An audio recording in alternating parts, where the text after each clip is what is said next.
Hi friends, welcome to Sam institute and welcome to Sam institute daily current affairs.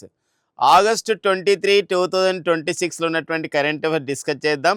ముందుగా ఈ రోజు ఉన్నటువంటి current affairs headlines. So August 23 ఒక importance ఉంది, ఒక ముఖ్యమైన దినోత్సవం ఉంది. సో అంతరిక్ష రంగంలో తనదైనటువంటి ఒక మైలురాయిని సాధించిన రోజు ఆగస్టు 23 మన భారత అంతరిక్ష రంగం చేత, మన ఇండియన్ స్పేస్ రీసెర్చ్ ఆర్గనైజేషన్ చేత. అందుకోసమే ఈరోజు మనం జరుపుకుంటున్నాం ఆగస్టు 23 జాతీయ అంతరిక్ష దినోత్సవంగా, నేషనల్ స్పేస్ డేగా మనం జరుపుకుంటున్నాం. దానికి సంబంధించినటువంటి ఇతివృత్తం ఏంటో చూద్దామండి. నెక్స్ట్ వచ్చేసి వికసిత్ భారత్ కోసం నైపుణ్యాభివృద్ధి పునఃకల్పన నివేదికను 2047 పేరుతో, అంటే 2047 పేరుతో వికసిత్ భారత్ కోసం నైపుణ్యాభివృద్ధి పునఃకల్పన ఒక నివేదికని విడుదల చేయడం జరిగింది నీతి ఆయోగ్ సంస్థ. దానికి సంబంధించిన అంశాలు చూద్దాం. ఓకేనా, మత ఆచరణ లేదా మతాచారణ హక్కుకు పరిమితులు ఉన్నాయి అని చెప్పేసి పాట్నా హైకోర్టు ఒక వ్యాఖ్య చేసింది.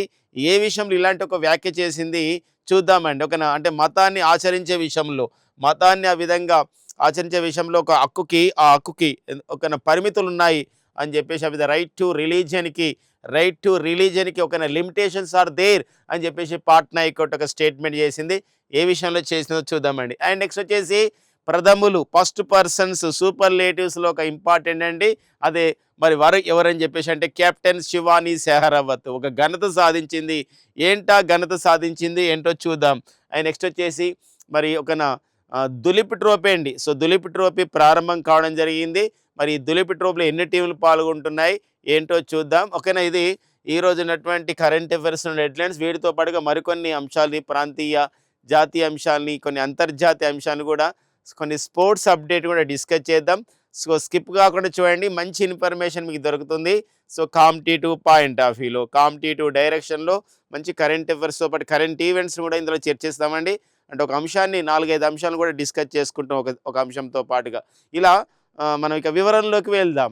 సో టుడే ఇంపార్టెన్స్ వచ్చేసి నేషనల్ స్పేస్ డే, జాతీయ అంతరిక్ష దినోత్సవం అండి. National space day, the importance of the మరి నేషనల్ స్పేస్ డే, జాతీయ అంతరిక్ష దినోత్సవంకి ఇతివృత్తం ఏంటి, దాని యొక్క అంశం ఏంటో నేషనల్ స్పేస్ డేగా పిలుస్తున్నామండి. ఎందుకు ఈరోజు why we celebrate every year that August 23 as a national space day?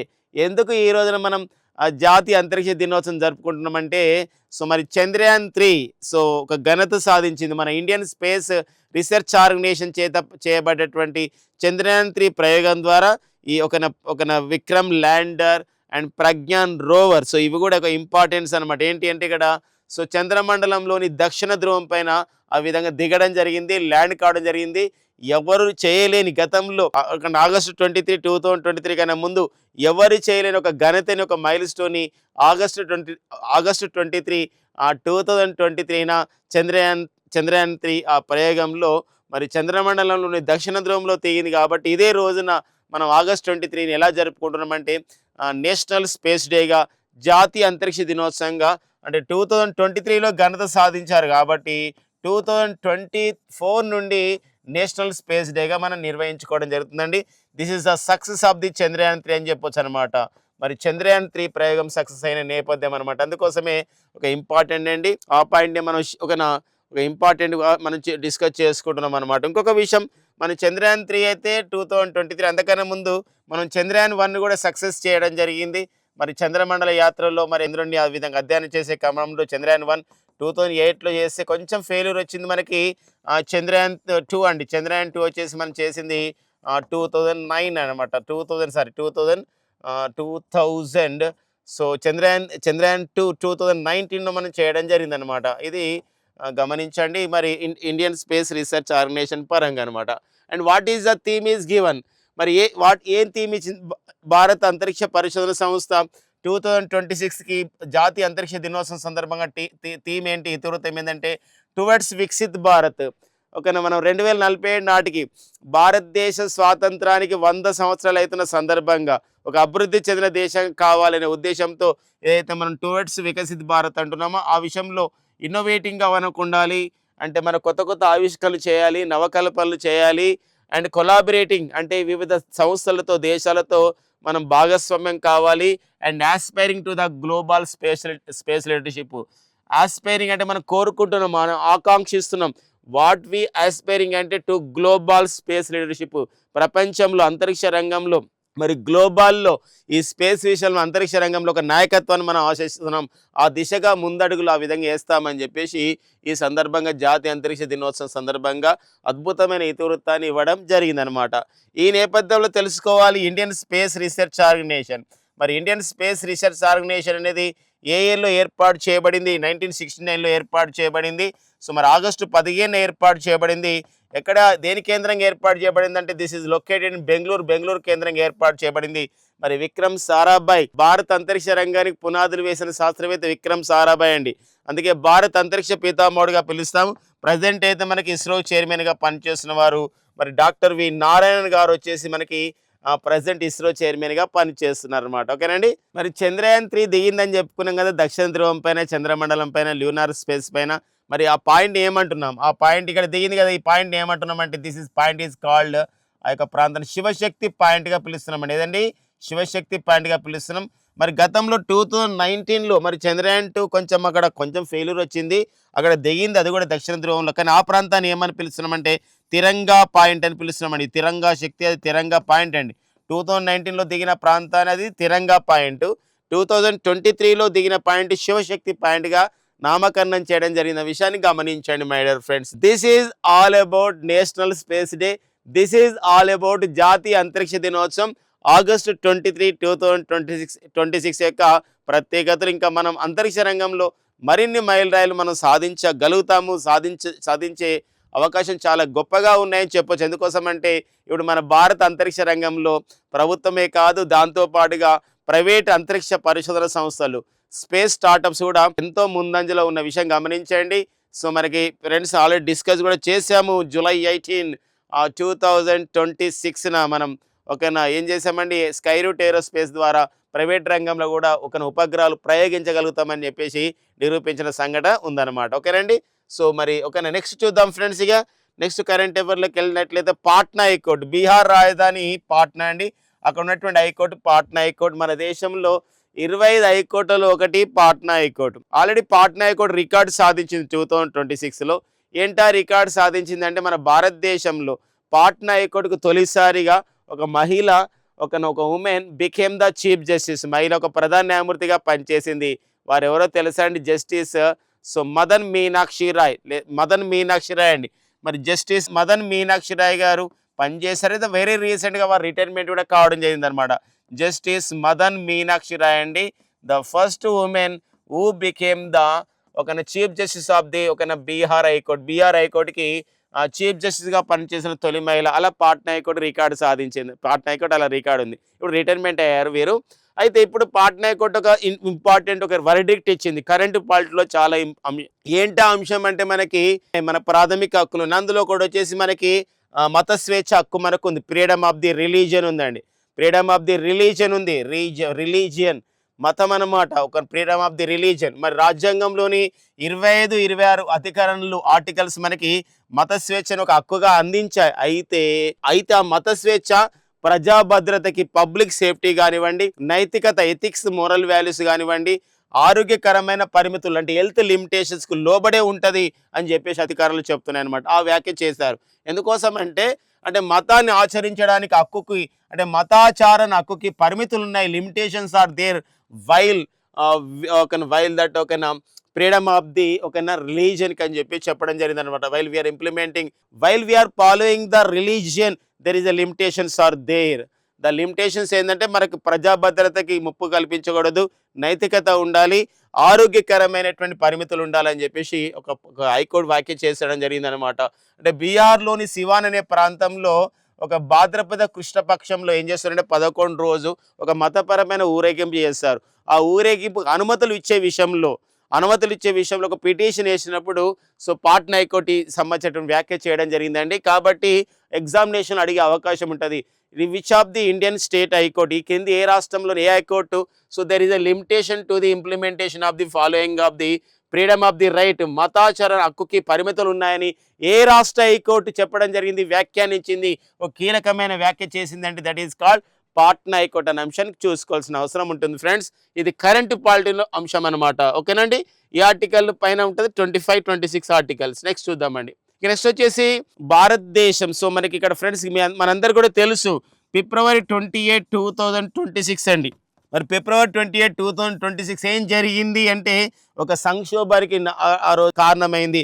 ఆ సంక్షోభం ఏంటంటే అమెరికా ఇరాన్ పైన దాడి చేసింది. ఈ అమెరికా ఇరాన్ పై దాడి అనేది 2 దేశాల మీద దాడి కాదు. ఇక్కడ ఆపరేషన్ ఎపిక్ ఫియర్ అనే పేరుతో అమెరికా ఎప్పుడైతే ఇరాన్ పైన దాడి చేసిందో ఇరాన్ కూడా ఏం చేసిందండి, ఆపరేషన్ ట్రూ ప్రామిస్ అనే పేరుతో ఆపరేషన్ ట్రూ ప్రామిస్ అనే పేరుతో సో అమెరికా పైన, అమెరికా వైమానిక స్థావరాలపైన, గల్ఫ్ దేశాల్లో ఉన్నటువంటి అమెరికా వైమానిక స్థావరాలపైన దాడి చేసింది. అమెరికా సంబంధించినటువంటి ఇజ్రాయెల్, అమెరికాకు సపోర్ట్గా ఇజ్రాయెల్ కూడా ఆపరేషన్ లయన్ స్లోర్ అనే పేరుతో ఇరాన్, లెబనాన్ పైన దాడి చేసింది. ఫైనల్గా ఇక్కడ ఏంటంటే ఈ 2 దేశాలు 3 దేశాల మధ్య యుద్ధం అనేది ప్రపంచ సంక్షోభానికి కారణమైంది. పర్టికులర్గా ఆర్ముజ్ స్ట్రెయిట్ అండి, ఆర్ముజ్ జలసంధి యొక్క ఒక సంబంధించినటువంటి ఒక సంక్షోభానికి కారణమైపోయింది. ఆర్ముజ్ సంక్షోభం దేనికి దారితీసింది? ఆర్ముజ్ జలసంధి, ఈ క్రైసిస్ అనేది ప్రపంచంలో క్రూడ్ ఆయిల్ కొరతకి, ఒక ముడి చమురు కొరతకి, ఒక పెట్రోలియం గ్యాస్ కొరతకి ఆ విధంగా పలికింది అనమాట. దానికి ఏమవుందంటే దానికి ఆ విధంగా కారణమైంది. తద్వారా ప్రపంచమంతా ఎనర్జీ క్రైసిస్లోకి వెళ్ళాయి. ఫిలిప్పైన్స్ లాంటి దేశాలు అయితే అనౌన్స్ చేశాయి, we are in the energy crisis, మేమైతే ఇంధన భద్రతను ఎదుర్కొంటున్నాం, ఇద్దరు అత్యవసర పరిస్థితి మా దేశంలో ఉందని ప్రకటించుకున్నాయి ఫిలిప్పైన్స్ లాంటి దేశాలు. సో మన భారతదేశం ఇప్పుడు ముందస్తుగా ఇలా కొంచెం సంక్షోభం దిశగా వెళ్తున్నప్పుడు కూడా మళ్ళీ మనకున్నటువంటి ఒక సంబంధించినటువంటి వాటిని అధిగమించడం జరిగింది. ఇలాంటి అధిగమించి మనకున్నటువంటి ప్రపంచ దేశాలతో ఉన్నటువంటి మంచి సంబంధాల కారణంగా మనం వివిధ దేశాల నుండి ఏం చేస్తున్నామంటే ఈ ముడి చమును కొనుగోలు చేస్తున్నాం, మన రష్యాను కొనుగోలు చేసుకుంటున్నాం. ఇలాంటి క్రమంలో మళ్ళీ ఇప్పుడు భారత్కు భారీగా వెనుజువాలా చమురును ఆ విధంగా దిగుమతి చేసుకుంటాం. అంటే వెనుజువాలా లేదా వెనుజులా అంటున్నారండి, వెనుజువాలా అని రాస్తున్నారు ఈ మధ్యకాలంలో. ఇంగ్లీష్లో అయితే ఇలా రాస్తారండి, వెనుజువాలా అని చెప్పేసి, వెనుజువాలా ఆర్ వెనుజులా అని చెప్పేసి కూడా అనొచ్చు. This is the south America ఖండంలో ఉన్నటువంటి, సౌత్ అమెరికా కాంటినెంట్లో ఉన్నటువంటి వన్ ఆఫ్ ద కంట్రీస్ అండి. సో జనవరి 3, 2026 వెనుజులా అధ్యక్షుడు నార్కో టెర్రరిజం కేసుతో అరెస్ట్ చేసింది అమెరికా, బంధించేసింది. మరి నికోలస్ మాదురోని. ప్రజెంట్ అయితే డెల్సీ రోడ్రిగ్స్, ఎవరండి? డెల్సీ రోడ్రిగ్స్ వెనుజులాకి తాత్కాలిక అధ్యక్షురాలుగా ఉన్నారు. వెనుజులా అంతా అమెరికా కంట్రోల్లో ఉంది.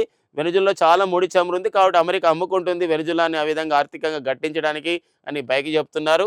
ఇలాంటి క్రమంలో మనం ఇప్పుడు వెనుజులా నుండి చమురు తీసుకొచ్చుకుంటున్నాం అండి, ఇండైరెక్ట్గా అమెరికా నుండి తీసుకొచ్చుకుంటున్నాం. ఎంత తీసుకొచ్చుకుంటున్నాం? ఆగస్టులో అయితే ప్రతిరోజుకి 4,44,000 బ్యారెల్ల చమురుని తీసుకొచ్చిన, బ్యారెల్స్ అని చెప్పేసి అంటామండి, చమురుని తీసుకొచ్చే ఆ సంబంధించినటువంటి వాటి బ్యారెల్స్తో కొలుస్తారనమాట. సో మరి ఏంటండి బ్యారెల్ అంటే? మనకు బ్యారెల్ అంటే ఎంత అంటే అప్రాక్సిమేట్లీగా 159 అంటే 158.967 అట్లా ఉంటుంది. కాబట్టి 159 లీటర్స్గా చెప్పొచ్చు అని. అంటే ఒక barrel is equal to 159 litres అంటే ఎంతనో మనం కౌంట్ చేసుకోవచ్చు అంటే 4,44,000 బ్యారెల్స్ ఆఫ్ ది సో చమురుని మనం తెచ్చుకుంటున్నాం వెనుజులా నుండి అని చెప్పేసి ఒక కరెంట్ ఎకానమీ విషయం, అంతర్జాతీయ విషయాలు మనకు న్యూస్లో ఉండడం జరిగిందండి. నెక్స్ట్ వచ్చేసి చూస్తారు కదా ఫ్రెండ్స్, కెప్టెన్ శివాని సెహ్రావత్ అండి. మరి కెప్టెన్ శివాని సెహ్రావత్ ఒక ఘనత సాధించింది మన భారతదేశంలో ప్రెసిడెంట్స్కి అండి. అంటే భారతదేశ రాష్ట్రపతులకి అండ్ భారతదేశంలో వివిధ రాష్ట్రాల గవర్నర్స్కి, అంతేకాకుండా chief of the tri services, అంటే ఇక్కడ chiefs of the tri services అంటే త్రివిధ దళాలకు చెందినటువంటి ప్రధాన నావికాధికారులకి సో ఏడీసీ నియమించుకుంటారు. ఏడీసీ అనగా వారి యొక్క అంతరంగిక భద్రతా అధికారులుగా, ఇంటర్నల్ సెక్యూరిటీ ఆఫీసర్గా పిలుస్తారు. అదే ఇంగ్లీష్లో అయితే మనకి ఏడిడి క్యాంప్గా పిలుస్తారు, దాని అబ్రివేషన్ అనమాట. మరి ఏడిడి క్యాంప్గా పిలుస్తున్నటువంటి వాళ్ళలో జనరల్గా పురుషుల్ని ఆ విధంగా నియమిస్తే వెరీ రీసెంట్గా ట్రెండ్ అనేది నడుస్తూ ఉంది. సో మహిళా సాధికారత నేపథ్యంలో, ఉమెన్ ఎంపవర్మెంట్ నేపథ్యంలో మహిళలను కూడా ఏడీసీగా నియమించుకుంటున్నారు. మహిళలను ఏడీసీగా నియమించడం అనేది ఒక గొప్ప విషయంగా మనం చెప్పుకోవచ్చు.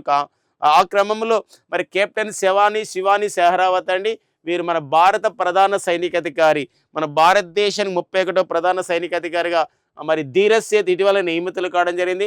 మరి ధీరజ్ సేత్ అని ఇతనే, ధీరజ్ సేత్ మన భారత ప్రధాన సైనికాధికారికి, జనరల్ ధీరజ్ సేత్కి ఫస్ట్ టైం అనమాట. అసలు మన భారత ప్రధాన సైనికాధికారికి ఫస్ట్ టైం ఏడీసీగా నియమితులైనటువంటి ఒక మహిళ ఉన్నారు. వారే వచ్చేసేవారండి captain Shivani Sehrawat. Very very important అనమాట. ఇప్పటి వరకు మన భారతదేశంలో ఏడీసీగా ముగ్గురే నియమితులయ్యారు. ఆ ముగ్గురు గురించి డిస్కస్ చేద్దాం ఫ్రెండ్స్. ఒకరు వచ్చేసి ఫ్రెండ్స్ ఒకటి గమనించండి. సో వీరనమాట ఫస్ట్ మన భారతదేశంలో ఏడీసీగా నియమితులైన తొలిమేల వీరు. వీరు ఒక గవర్నర్కి నియమితులు కావడం, ఒక గవర్నర్కి ఏడీసీగా నియమితులు కావడం జరిగింది. ఏ గవర్నర్ అంటే అప్పుడు మిజోరం గవర్నర్గా పనిచేశాడు. ప్రజెంట్ అతను మన తెలుగువాడే, ఇప్పుడు ఒడిశా రాష్ట్రానికి గవర్నర్గా పనిచేస్తున్నారు. వారే కంబంపాటి హరిబాబు.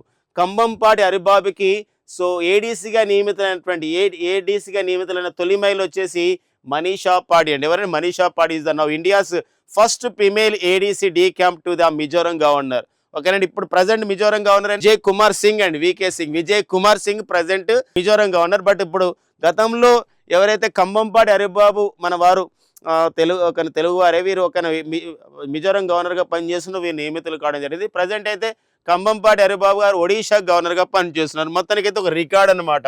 ఎవరండి? ఫస్ట్ మనీషా పాడి.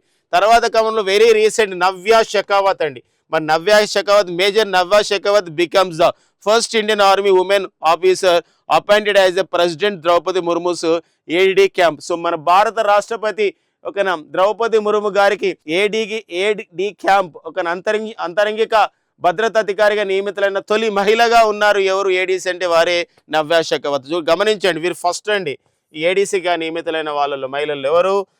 మనీషా పాడి గవర్నర్ గారికి. అండ్ ద్రౌపది ముర్ముకు ఫస్ట్ టైం ఎవరండి? నవ్యా షెకావత్. వీళ్ళ తర్వాత ఇప్పుడు మూడో మహిళగా ఏడీసీగా నియమితులయ్యారు.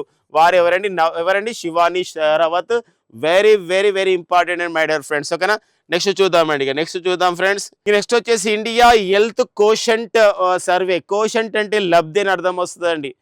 ఇక్కడ గమనించండి, ఇక్కడ ఇంటెలిజెంట్ కోషంట్ అంటాం, అంటే ప్రజ్ఞా లబ్ధి ఎంత అని చెప్పేసి అంటారు. ఇట్లా కూడా ఏంటంటే ప్రజ్ఞా లబ్ధి కానీ కోషంట్ అని కానీ ఇవన్నీ కూడా మనకి మానసిక ఆరోగ్యం పైన, మానసిక అంటే ఇంటెలిజెన్స్ పైన, మనకి తెలివితేటల పైన, వాటిపైన అధ్యయనం చేసే విషయం అనమాట. అంటే మానసిక పరిస్థితులపైన అధ్యయనం చేయడానికి కోషంట్గా పిలుస్తాను సైకాలజీగా. అలాంటి పరిస్థితుల్లో ఇండియా హెల్త్ కోషంట్ సర్వే, మన భారతదేశంలో ఆరోగ్య తీరుతెన్నులు ఎలా ఉన్నాయని చెప్పేసి సో మనకి మణిపాల్ సిగ్నా హెల్త్ ఇన్సూరెన్స్ అనే సంస్థ, యూగవ్ ఇండియా డాట్ సంస్థలు అధ్యయనం చేశాయండి. అధ్యయనం చేస్తే పట్టణాల్లో 82% మందికి ఒత్తిడితో ఉన్నారు, చాలా స్ట్రెస్ఫుల్ లైఫ్ ఆ విధంగా అనుభవిస్తున్నారు అని చెప్పేసి ఈ నివేదిక తెలియజేసింది. అంతేకాదు మధ్య వయసుల కంటే యువతలో మరింత ఎక్కువగా ఈ స్ట్రెస్ అనేది ఉందని చెప్పడం జరిగింది. అయితే ఇక 2 నగరాల్లో కొన్ని పాజిటివ్ ఇంపాక్ట్ చూపించారు. ఏంటంటే బెంగళూరు మరియు హైదరాబాద్ నగరాల్లో ఆరోగ్యకరమైన ఆహారానికి ప్రాధాన్యత ఇస్తున్నారని చెప్పేసి నివేదిక తెలియజేస్తుంది. నివేదిక పేరేంటి? ఇండియా హెల్త్ కోషంట్ సర్వే, భారతదేశ ఆరోగ్య లబ్ధి సర్వే 2025-26 అండి. ఎవరు తయారు చేశారు?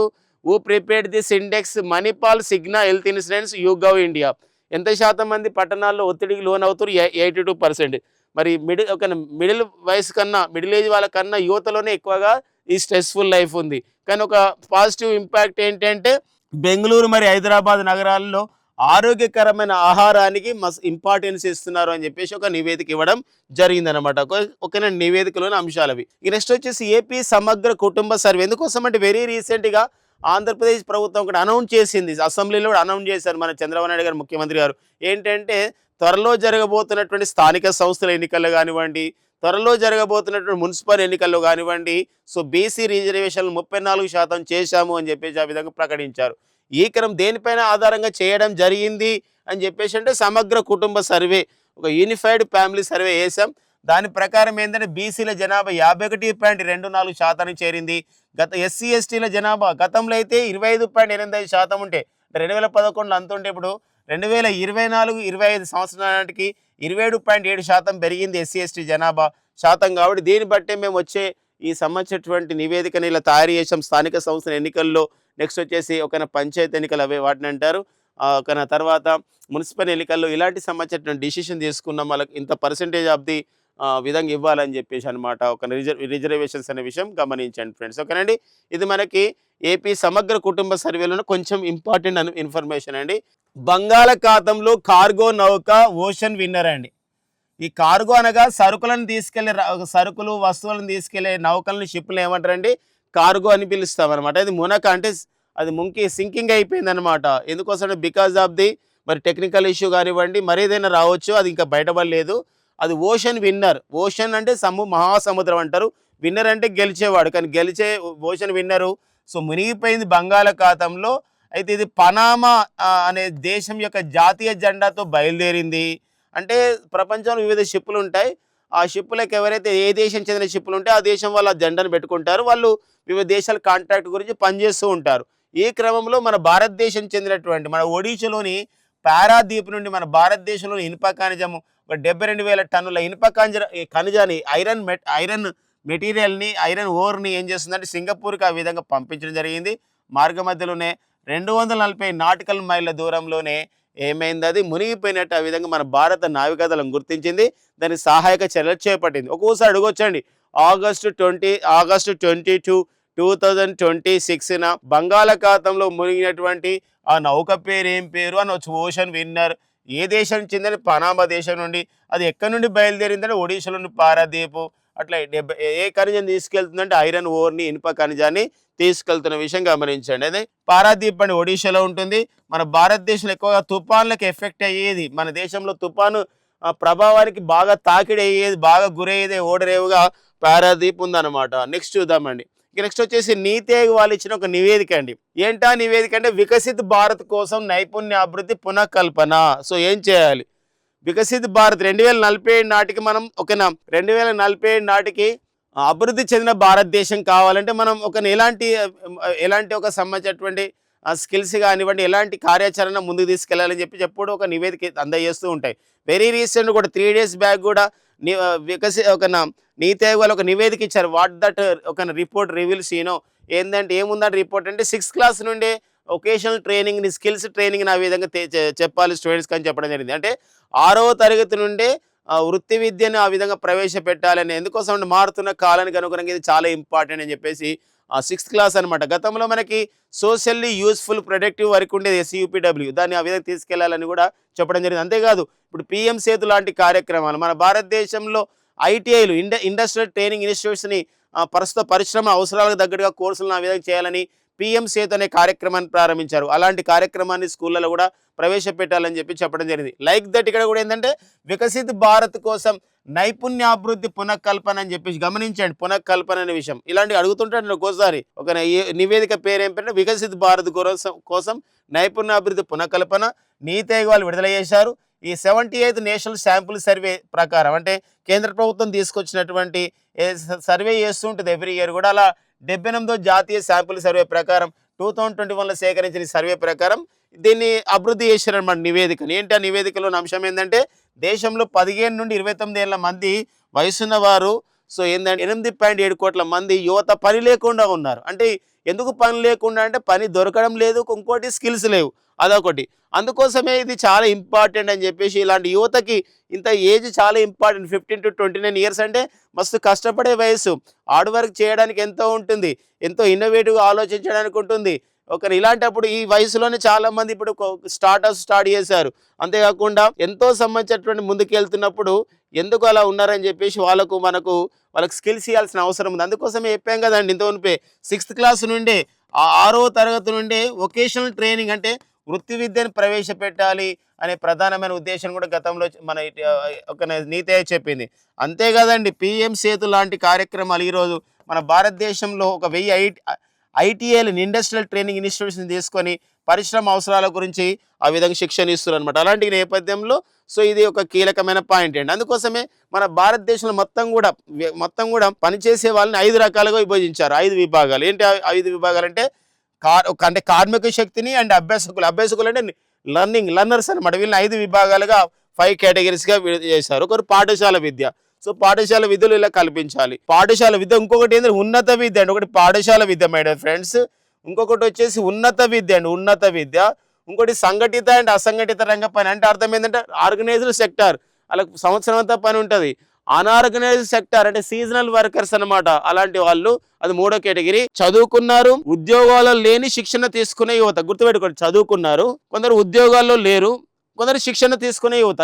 వీళ్ళని ఒక కేటగిరీ. చదువుకున్నారు ఇదంతా ఒకటే కేటగిరీ, చదువుకున్నారు, ఉద్యోగాలు లేవు, శిక్షణ తీసుకొని ఉన్నారు. అంటే వీళ్ళకి ఖచ్చితంగా ఏం చేయాలి, జాబ్ ఇప్పించాలి, లేకపోతే వాళ్ళకి సొంత ఆలోచనతో స్టార్టప్స్ అని పెట్టించాలి, MSME ఇండస్ట్రీని ఫోకస్ చేసుకోవాలి. అలా ఇంకోటి మహిళలు. మొత్తం ఎన్ని అంటే 5 విభాగాలు. అడిగే అవకాశం ఉందండి. వికసిత్ భారత్ కోసం నైపుణ్యాభివృద్ధి పునఃకల్పన అనే విషయంతో, అంటే for the Viksit Bharat skill development reservation గురించి 2047 పేరుతో విడుదల చేసిన నివేదికలో ఎలాంటి విషయాలు ఉన్నాయి, 5 విభాగాలు ఏంటో కూడా తెలుసుకోవాల్సిన అవసరం ఉంటుందండి.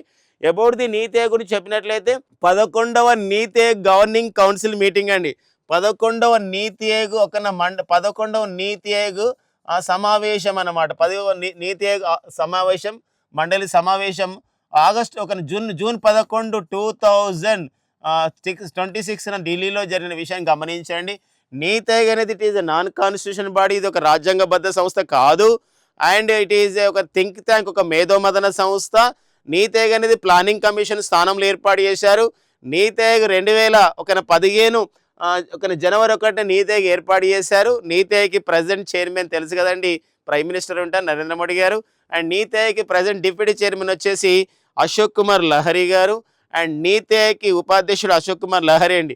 నీతి ఆయోగ్ చీఫ్ ఎగ్జిక్యూటివ్ ఆఫీసర్గా వెరీ రీసెంట్గా నీతి ఆయోగ్కి ముఖ్య ప్రధాన కార్యనిర్వహణ అధికారికి ఎవరు వచ్చారు తెలుసా అండి? వారి అనురాగ జైన్ రావడం జరిగింది. నీతి ఆయోగ్లో very first time Arunachal Pradesh రాష్ట్రం నుండి మొత్తం 7 అక్కడ ఉన్నటువంటి ఒక మెయిన్ మెంబర్స్లలో మరి 7 సభ్యుల్లో ఒక ముఖ్యమైన వారు ఉన్నారండి. అందరు ముఖ్యమైన వాళ్ళు, అందులో ఇంకొక ముఖ్యమైన వారు జోరామనియా.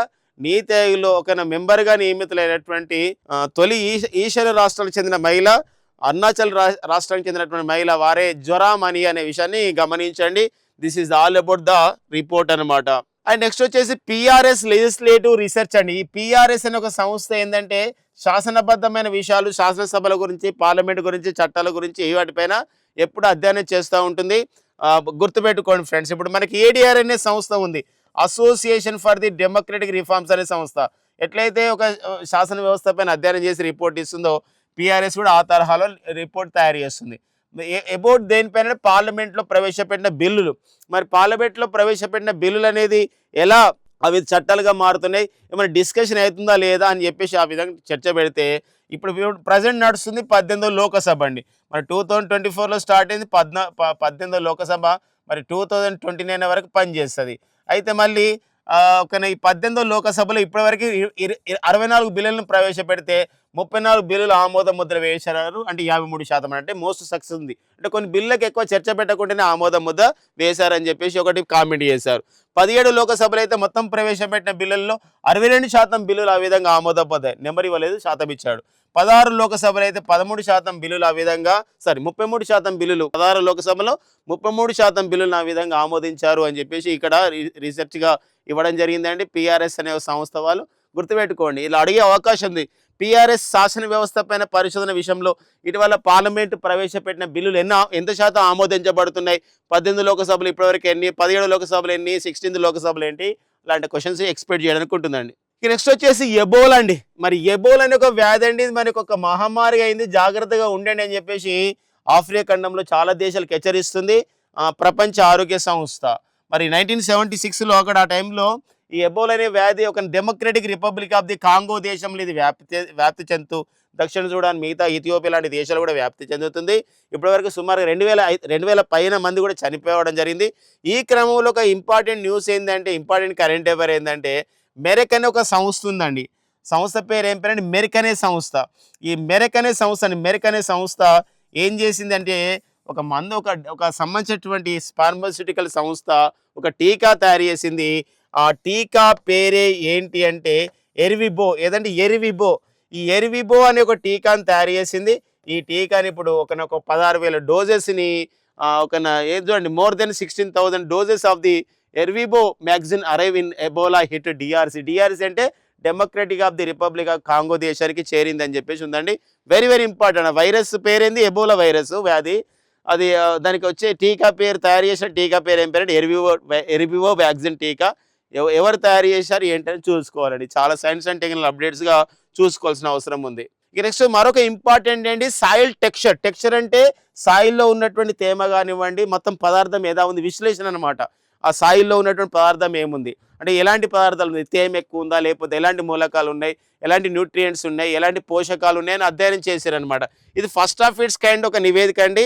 India comes up with its first ever soil texture map. అంటే భారతదేశం యొక్క నేల యొక్క స్వభావం పైన, పూర్తి నేల స్వభావం ప్రతి హెక్టార్లో మన భారతదేశంలో సాగుకు పనికొచ్చే ప్రతి హెక్టార్ యొక్క నేల స్వభావాన్ని చెప్పే ఒక మ్యాప్ అన్నమాట. ఇప్పుడు మనకి ఒక కొండలు ఉన్నాయి, ఒక రకమైన మ్యాప్ ఉన్నాయి. గుట్టలు, కొండలు, అడవులు ఎలా అయితే ఒక మ్యాప్ను ఆ విధంగా వర్గీకరిస్తాము. ఒక సంబంధించినటువంటి ఒక సముద్రం ఉంది, ఒక సంబంధించినటువంటి లేక్ సరస్సులు ఉన్నాయి, ఎట్లయితే వర్గీకరిస్తామో జియోగ్రఫికల్గా, ఇదే విధంగా మన ఇండియాలో ఫస్ట్ ఎవరు సాయిల్ టెక్స్చర్ మ్యాప్ని అభివృద్ధి చేయడం జరిగింది. ఎవరు అభివృద్ధి చేశారు ఈ సంబంధించిన అంటే soil texture map has been developed by the national bureau of the soil survey and land use planning అని నాగపూర్లో ఉన్నటువంటి సంస్థ అనమాట. ఇది ICAR, Indian council for the agriculture రీసెర్చ్కి అనుబంధంగా పనిచేస్తున్నటువంటి NBSS and national bureau of the soil survey land use and planning అనే సంస్థ అండి. పెద్దగా ఉందని అనుకోవద్దని, చాలా చిన్న వర్డ్స్ ఇవి. నేషనల్ బ్యూరో ఓకేనా of soil survey and land use planning అని చెప్పేసి అంటామండి. ఇది వీళ్ళు అభివృద్ధి చేయడం జరిగింది. ఇది నాగపూర్లో మహారాష్ట్రలో ఉంటుంది. ఇది ఒక గొప్ప మార్పుగా చెప్పుకోవచ్చు. ఎందుకోసం అంటే ఒక హెక్టార్లో అంటే భూమికి అంటే వ్యవసాయంకి పనికొచ్చే ప్రతి ఒక్క హెక్టార్ యొక్క 2.5 ఎకర్స్ ఉంటుంది హెక్టార్ అంటే. అలా హెక్టార్ యొక్క ప్రతి సాయిల్ని ఆ విధంగా అధ్యయనం చేసి ఆ విధంగా రిపోర్ట్ని సమకూర్చడం జరిగింది. ఇది ఇండియా సాయిల్ డెప్త్ అనమాట, చాలా లోతైనటువంటి విశ్లేషణగా చెప్పుకోవచ్చు. ఆ పటం మనకి ఇక్కడ ఇవ్వడం జరుగుతుంది అనమాట. ఓకేనండి. ఇది మనకు గుర్తుపెట్టుకోవాలి, ఎవరు అభివృద్ధి చేశారు ఏంటని చూసుకోవాలండి. ఐకార్ వాళ్ళు అభివృద్ధి చేశారు, దాని అనుబంధ సంస్థ అనమాట. ఇది నేల స్వభావం పైన ఫస్ట్ మ్యాప్ని ఆ విధంగా ఇలా డిజైన్ చేయడం జరిగింది అనమాట. ఒక్కొక్కటి ఓకేనండి. నెక్స్ట్ చూద్దాం ఫ్రెండ్స్, ఎవరు అభివృద్ధి. ఇది 1976లో ఏర్పాటు చేయబడ్డ సంస్థ NBSSLUP అండి. ఇది నాగపూర్ కేంద్రంగా ఉంది. ICAR, Indian council for the agriculture రీసెర్చ్కి ప్రజెంట్ డైరెక్టర్ జనరల్ ఎవరండి? మంగీలాల్ జట్ అనేవారు పనిచేస్తున్నారండి. నెక్స్ట్ చూద్దామండి. ఈ నెక్స్ట్ వచ్చేసి మనకి ఒక సంబంధించిన విషయం అండి, నెహ్రూ ట్రోఫీ అండి. ఈ నెహ్రూ ట్రోఫీ పైన ఒక బోట్ రేస్ అనమాట. ఇది కేరళలో జరిగిందండి నెహ్రూ ట్రోఫీ. ఇది ఒక బోట్ రేస్ 2026. మరి నెహ్రూ ట్రోఫీ బోట్ రేస్ని ఎవరు గెలుచుకున్నారంటే అరోమా 1 చుందన్ అనేవారు గెలుచుకోవడం జరిగింది. ఇది 72వ నెహ్రూ ట్రోఫీగా చెప్పుకోవచ్చు ఫ్రెండ్స్. ఇది చాలా ఇంపార్టెంట్ అండి. ఒక సంబంధించినటువంటి అరోమా 1 చుందన్ అని చెప్పేసి ఆ సంబంధించిన వారు ఈ యొక్క రేస్లో ఆ విధంగా పాల్గొనడం జరిగింది. వాళ్ళు ఈ టైటిల్ గెలుచుకోవడం జరిగింది అనమాట. ఓకేనండి. సో ఓకేనా, వెరీ వెరీ ఇంపార్టెంట్ ఏంటంటే ఇది 1.4 కిలోమీటర్ రేస్ అనమాట. సో ఇది 4 minutes 23 secondsలోనే ఆ విధంగా వీళ్ళు సాధించడం జరిగింది. సో ఆ విషయం గమనించండి ఫ్రెండ్స్. ఓకేనా, దాదాపుగా over 100 rovers power these giant snake boats in perfect rhythm. అంటే స్నేక్ బోట్స్ అనమాట. దాదాపుగా 40 మంది కూడా అందులో పాల్గొంటారు స్నేక్ బోట్లో. సో చాలామంది అలాంటి సంబంధించినటువంటి టీమే ఈ అరోమా 1 చుందన్ టీం గెలవడం జరిగింది. ఇది కేరళలో జరిగిన విషయం అండి. మన సంస్కృతి సాంప్రదాయాన్ని ప్రమోట్ చేయడంలో కూడా ఈ బోట్ అనేది ఎంతో గొప్ప, అంటే ఈ రేస్ అనేది చాలా గొప్పదనే విషయం గమనించండి ఫ్రెండ్స్. దులీప్ ట్రోఫీ అండి. సో దులీప్ ట్రోఫీ ఇది క్రికెట్ టోర్నమెంట్ అండి. దులీప్ ట్రోఫీ అనేది క్రికెట్ టోర్నమెంట్. దులీప్ ట్రోఫీ అనేది ఏంటంటే క్రికెట్ టోర్నమెంట్ అండి. మరి 1961-62లో ప్రారంభమైందని ఈ ట్రోఫీ. ఇది క్రికెట్ టోర్నమెంట్. ఇప్పుడు జరుగుతుంది 63వ ట్రోఫీ, మొన్ననే ప్రారంభమైంది. ఇందులో మనకి 6 టీంలు ఉంటాయండి. సౌత్ జోన్ ఉంటుందండి టీం ఒకటి, వెస్ట్ జోన్ ఉంటుందండి, నార్త్ జోన్ ఉంటుంది my dear friends, central zone ఉంటుంది, ఈస్ట్ జోన్ ఉంటుంది, అండ్ ఒక నార్త్ ఈస్టర్న్ జోన్ ఉంటుంది. మొత్తము ఇలా టీం వైజ్గా ఉంటుంది. ఇలా వైభవ్ సూర్యవంశీ అయితే ఈస్ట్ జోన్ తరపున పాడడం జరిగింది. 8 రన్నులే వేశాడు. బట్ ఏంటంటే వార్తల్లో నిలిచారండి. అందుకోసమే గుర్తుపెట్టుకోండి, దులీప్ ట్రోఫీ 2026-27 సీజన్ అనేది ప్రారంభం కావడం జరిగిందనమాట. దులీప్ ట్రోఫీ దేని సంబంధించిన ట్రోఫీ అంటే క్రికెట్ సంబంధించిన ట్రోఫీ అనే విషయం గమనించండి. ఎన్ని టీంలు పాల్గొంటున్నాయి ఏంటనేది ఇక్కడ క్లియర్ కట్గా ఉన్న సమాచారం. మన 30వ ప్రపంచ బ్యాడ్మింటన్ ఛాంపియన్షిప్ 2026 ఢిల్లీలోని ఇందిరాగాంధీ స్టేడియంలో కంప్లీట్ కావడం జరిగిందండి. సో మనం 17 సంవత్సరాల తర్వాత ఈ ట్రోఫీ నిర్వహించడం జరిగింది. అంతేకాదు మై డియర్ ఫ్రెండ్స్, మనకి ఇక్కడ దాదాపుగా 15 సంవత్సరాల తర్వాత ఒక టైటిల్ కూడా సాధించాం మనము. అంటే 2011లో అశ్విని పొన్నప్ప. సో అశ్విని పొన్నప్ప తర్వాత గుత్తా జ్వాల్ అండి. వీరు మాత్రము గుత్తా జ్వాల అండ్ అశ్విని పొన్నప్ప ఇద్దరు కలిసి అప్పుడు ఫీమేల్ డబుల్స్ టైటిల్లో బ్రాంజ్ మెడల్ సాధిస్తే, కాంస్య పథకం సాధిస్తే 2011లో సాధిస్తే, మళ్ళీ 2026 సంవత్సరంలో మళ్ళీ మహిళల డబుల్స్ని మన పుల్లెల గాయత్రి, ట్రీసా జాల్ మన భారతీయులు ఆ విధంగా సాధించడం జరిగింది కాంస్య పథకాన్ని. వాళ్ళు చైనా దేశం చెందినటువంటి పెంగ్షు అండ్ టాన్నింగ్ పైన వాళ్ళ పైన ఓడారు. లేకపోతే గెలిస్తే మనకి రజతం వచ్చేది, మళ్ళీ అందులో గెలిస్తే ఒక సిల్వర్ అది అందులో గెలిస్తారు అనుకోండి. అంటే పెంగ్షు టాన్నింగ్ పైన ఓడిపోయారు కాబట్టి కాంస్యం వచ్చింది. ఒకవేళ గెలిస్తే మనకు సిల్వర్ వచ్చేది. ఒకవేళ అక్కడ ఆ మ్యాచ్లో ఫైనల్ మ్యాచ్లో గెలిస్తే మనం ఆ విధంగా ఏమైందండి సో గోల్డ్ మెడల్ కూడా వచ్చేదనమాట. ఈ క్రమంలో సో ఈ విషయం కూడా గమనించండి ఎవరిపైన ఓడిపోయారని చెప్పేసి. పెంగ్షు అండ్ టానింగ్ పైన ఓడారు. పుల్లెల గాయత్రి, టీసాజాలి ఫైనల్‌గా మాత్రం కాంస్య పథకం వచ్చిందనమాట. ఓకేనండి. సో చాలా రోజుల తర్వాత సాధించారు కాబట్టి చాలా ఇంపార్టెంట్ విషయం. అంతేకాకుండా వాళ్ళు ఈ సంవత్సరంలో పుల్లెల గాయత్రి, టీసాజాలికి 2025 సంవత్సరానికి అర్జున అవార్డు కూడా రావడం జరిగింది. ఓకేనా. పుల్లెల గాయత్రి అంటే ఏపీకి చెందినవారు, మన తెలుగు రాష్ట్రాలకు చెందినవారు పుల్లెల గాయత్రి గారు. పుల్లెల గాయత్రి యొక్క ప్రత్యేకత పుల్లెల గోపీచంద్ గారి యొక్క కూతురు. అండ్ టీసాజాలి అండి కేరళకు చెందినటువంటి బ్యాడ్మింటన్ క్రీడాకారిణి. Shamin institute all competitive exams సంబంధించినటువంటి ఆన్లైన్ క్లాసెస్ అన్నీ అండ్ టెస్ట్ సిరీస్ అన్నీ షామిన్ ఇన్స్టిట్యూట్ ఆన్లైన్ క్లాసెస్ యాప్లో లభిస్తాయి. అదేవిధంగా Shamin institute DSC online classes and DSC test series అన్నీ డిఎస్సి ఆచార్య యాప్లో లభిస్తాయి. షామిన్ ఇన్స్టిట్యూట్ కాంపిటేటివ్ అప్డేట్స్ అన్ని కూడా షామిన్ ఇన్స్టిట్యూట్ యూట్యూబ్ ఛానల్తో పాటు వాట్సాప్ ఛానల్, టెలిగ్రామ్, ఇన్స్టాగ్రామ్లో పొందుపరచడం జరిగింది. ఫ్రెండ్స్ ఇవ్వండి ఈ రోజు ఉన్నటువంటి daily current affairs. Thank you friends and all the best.